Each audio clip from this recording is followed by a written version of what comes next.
እነሱ ውሸት ይዘው ካላፈሩ አንተ እውነት ይዘህ ምን ትሰራለህ? እነሱ እኮ ያፈሩ ፊክሽን እያነበቡ ስለኖርኩበት ስለማውቀው ማለት ነው። ባታልኩኝ ኮራ ኮራ ወጣሁ ትልቁን ተራራ።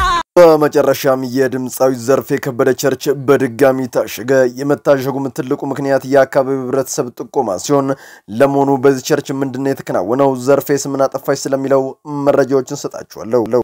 ትውልዱ ግን ያለቀ ብዙ ምስጢር አለ። በለፈቻ ስም የሚደረገው ቅድም ያለው ሽፋኑ ባህል ነው። ክርስቲያን ሆነው ክርስቲያን ነን ብለው ይሄ ነገር ሲነገር የሚቆጠቁጣቸው ራሳቸውን የሚያማቸው ሰዎች አሉ። ኢሬቻ ስርዓትና አከባበር አልፎ መንፈሱ በሰዎች ላይ የሚያስከትለው መከራና ስቃይ በቋንቋ ማስቀመጥ የሚሞከር አይደለም። በመጨረሻም የኢሬቻ ባለን ባድ አምልኮ ነው ሲሉ የተለያዩ ቤተ እምነት አባቶች እየተናገሩ የሚገኙ ሲሆን እኔም በዙሪያ ዶክተር ሌቺሳ ጋር ደውዬ ያገኘሁት መረጃ ለናንተ አደርሳለሁ። ይህ መረጃ እጅግ በጣም ጠቃሚ ስለሆነ ሌሎችም እንዲዳረስ ቪዲዮን ላይክ ሼር አድርጉት። ጥገና በኋላ አስፈላጊውን ህክምናና ክትትል ባለማድረጋቸው ምክንያት አሁን ላሉበት የጤና እክል ተገልጧል ሲሉ ቤተሰቦቻቸውና ጠበቃቸው ለቢቢሲ ኢትዮጵያ ተናግረዋል። የህዝብ ተወካዮች ምክር ቤት አባል የሆኑት ክርስቲያን ታደለ ከወራት በፊት በመቅረዝ ሆስፒታል ህክምና እንዲሁም ደግሞ ቀዶ ጥገና እንደተደረገላቸው በተለያዩ ሶሻል ሚዲያዎች ላይ ተመልክተን ነበር፣ እንዲሁም ደግሞ ተገልጾ ነበር። ይህንንም ተከትሎ እንግዲህ አስፈላጊውን ህክምናና ክትትል ባለማድረጋቸው ነው ሲሉ እንግዲህ ቤተሰቦቻቸው በድጋሚ ዛሬ ለቢቢሲ ተናግረዋል ማለት ነው። አንቀጥቅጥ ተብሎ የሚጠራው የህዝብ ተወካዮች ምክር ቤት አባል አቶ ክርስቲያን ታደለ በመጨረሻም እጅግ በጣም በጠና ታመው መተኛታቸውንና ይህም በዚሁ ከቀጠለ ለህይወታቸው በጣም የሚያሰጋ መሆኑን አብሯቸው የታሰሩ ወዳጆቻቸው ለቤተሰቦቻቸው ብሎም ለጠበቃቸው ሊናገሩ ችሏል። በዙሪያም አሁን ክርስቲያን ያሉበትን ሁኔታ ዝርዝር መረጃዎችን ሰጣችኋለሁ። ሰላም በመላው ዓለም ላይ የምትገኙ ቤተሰቦቼ እንዴት ናችሁልኝ? እኔ ደህና ነኝ። ቸሩ መድኃኔዓለም የተመሰገነው። በዛሬው እጅግ በጣም ቁም ነገር አዘል ቪዲዮዎችን ይዤላችሁ መጥቻለሁ። ከናንተ የሚጠበቀው እንደተለመደው ቪዲዮን ላይክ እና ሼር ማድረጋችሁን አትርሱ። ዳይ ወደ ዕለቱ ቪዲዮ። እነሱ ውሸት ይዘው ካላፈሩ አንተ እውነት ይዘህ ምን ትሰራለህ? አንቺ እውነት ይዘሽ ምን ትሰራለሽ?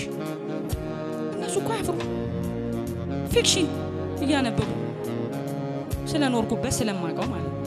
ምን እንደሚያምኑ እንኳን አያውቁ፣ ወዴት እየሄዱ እንዳሉ እንኳን አያውቁ። ባታልኩኝ ኮራ ኮራ ወጣሁ ትልቁን ተራራ ሁሉን በጉልበቴ ሽዬ። በመጨረሻም የድምጻዊ ዘርፌ ከበደ ቸርች በዘሮ ለታምሻሽ ላይ በህብረተሰቡ ጥቆማ ሊታሸግ ችሏል። ይህም የሆነው ለሁለተኛ ጊዜ ሲሆን በእነዚህ ሁለት ምክንያቶችም የተነሳ ነው። የመጀመሪያውና ዋናው ያመነችበትን የወንጌል ቃል ለምእመኑ ከመስበክ ይልቅ ቀድማ የነበረችበትን ቤተ እምነት ስታንኳስ ሲሰሙ የሰሚስ የተባበሩት ነዋሪዎች ቅሬታቸውን ለሚመለከተው አካል ማቅረባቸውን ተከትሎ ነው። ታዲያ ይሁሉ ሲከናወን ህብረተሰቡ በትልቅ ሞንታርቦ የሚተላለፈውን የዘርፌን ድምጽ በቮይስ ሪካርድ ማድረግ እንደ መረጃ ለማስደመጥ ችሏል። ሌላውና ሁለተኛው ምክንያት ደግሞ አመሻሽ ሰው ከስራ ደክሞ ለማረፍ በሚዘጋጅበት ሰዓት የአካባቢው ነዋሪ በዘርፌና በግብረ አበሮቿ በተዘጋጀው ኮንሰርት ሳቢያ እጅግ በጣም ከፍተኛ ድምጽ በመውጣቱ ምክንያት እንቅልፍ ሊወስዳቸውና ማረፍም እንዳልቻሉ ይህንንም በተረጋጋሚ ጊዜ ለራሷ ለዘርፌ ብሎም ለባለቤቷ በቃል እንዲሁም በጽሁፍ ቢያሳውቁም አጥጋቢ ምላሽ ባለማግኘታቸው ይባስ ብሎም ከወትሮ በተለየ ድምጹ ከፍ ማለቱንና ሰላምም እንዳጡ መናገር በዘሮ ሊታሸግ ችሏል። ቸርቹ የሚገኝበት ቦታም ሲኤምሲ የተባበሩ ፀሐይ ሪል ስቴት እጅጋየሁ ዲባባ ህንጻ ላይ መሆኑም ሊታወቅ ችሏል። የሐሰተኛ ነቢያቶች መጨረሻ ይነው። አይዞሽ ገለቴ ማለቴ አይዞሽ ዘርፌ ማለፍና ፈቀን ድምጹ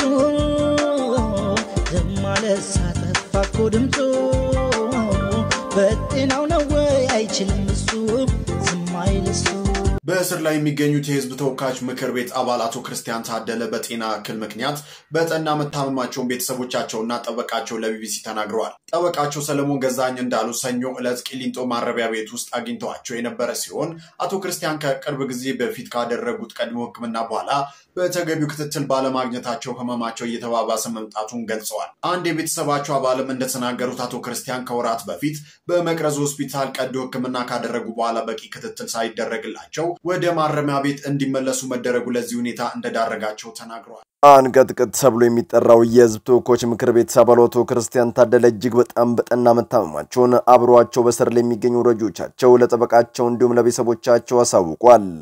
የህዝብ ተወካዮች ምክር ቤት አባል አቶ ክርስቲያን ታደለ ገና አሃዱ ብሎ ከታሰሩ ከወራቶች በፊት በከፍተኛ ሁኔታ ታመው ቀዶ ሕክምና ተደርጎላቸው ዶክተሮቹ ለክርስቲያን እረፍት ማድረግ እንዳለበትና የሐኪምም ክትትል እንደሚያስፈልገው ቢገልጹም ያለም አቀፉ የእስረኞችን ህግ በጣሰ መልኩ የተሰፋው የሰውነት ክፍላቸው ሳያገግም እንዲታሰሩ ተደርጓል።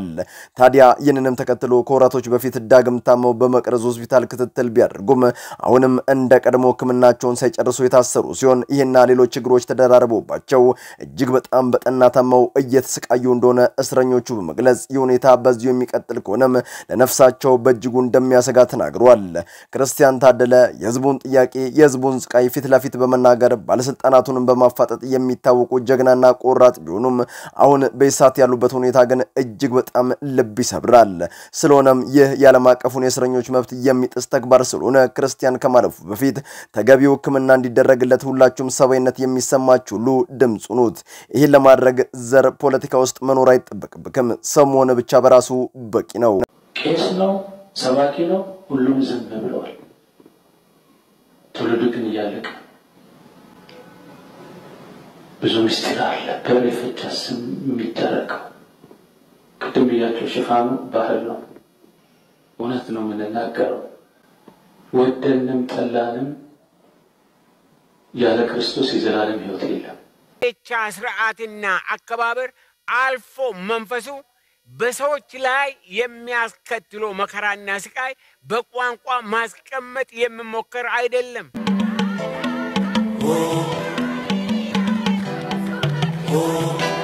አሁን ሰዓት ላይ የተለያዩ ቤተ እምነት አባቶች ለሁለት በመከፈል ሐሳቦችን እየሰነዘሩ ይገኛሉ።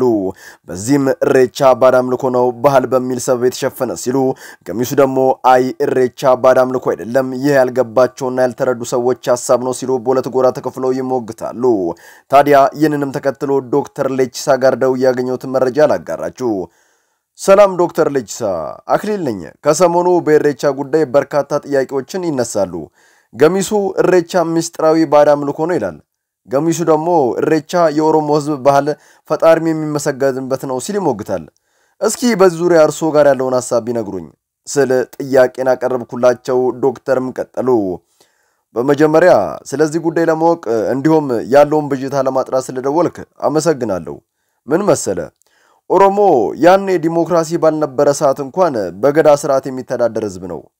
የሚገርም ነገር ዛሬ ባለማችን ላይ በርካታ ሀገራት የሚጠቀሙት ይህ የዲሞክራሲ ስርዓት የተወሰደው ከዚሁ ከገዳ ስርዓት ነው። ታዲያ በገዳ ውስጥ በርካታ አባሎች አሉ። ከነሱ መካከል አንደኛው ጉዲፈቻ ነው። ሌላው ኢሬቻ ነው። ኢሬቻ ማለት አረንጓዴና ትኩስ ሳር ማለት ሲሆን የዚህ ምልክቱ ልምላሜ በፈጣሪ በረከትና ምሕረት የክረምት የውሃ ሙላትና የጭጋግ ጨለማ በሰላም አሻግሮ ለብርሃን ወይም ለመስከረም ስላበቃን ፈጣሪያችን እናመሰግናለን እያለን በሃደ ሲንቄዎችና በአባገዳዎች መሪነት እንዘምራለን። ምን መሰለ፣ ጥንት የኦሮሞ ህዝብ ዋቃ ማለት ፈጣሪውን ያመልካል። ዋቃ ትርጉሙ አምላክ ሲሆን የሁሉ ፈጣሪ የሁሉ አስገኝ ማለት ነው። ታዲያ በዘመናችን አንዳንዶች ኢሬቻ ከባዕድ አምልኮ ጋር ለማገናኘት ይራወጣሉ። ግን እሱ ፍጹም የተሳሳተ እንደሆነ ህዝቡ እንዲያውቅ ፈልጋለሁ ሲሉ ንግግራቸውን ቋጩ። በዙሪያስ የናንተ ሐሳብ ምንድነው? በኮሜንት ስር ሐሳባችሁን ጻፉልኝ። በመላው ዓለም ላይ የምትገኙ ውድ ቤተሰቦቼ ለዛሬ እናንተን ያስተምራሉ፣ ይጠቅማሉ፣ መረጃ ምናሉ በያሰብኳቸው ቪዲዮዎች በዚህ መልኩ አቀረብኩላችሁ። በቀጣይ በሌሎች አስተማሪ ቪዲዮዎች እንገናኛለን። ለዚህ ቻናል አዲስ ከሆናችሁ ምን ይጠበቃችሁ ነው? መለስ እያላችሁ ሰብስክራይብ፣ ላይክ፣ ሼር ማድረጋችሁን አትርሱ። ባላችሁበት ቦታ ሁሉ ክፉ ሳይነካችሁ በሰላም በቸር በጤና ቆዩልኝ። ይመቻችሁ።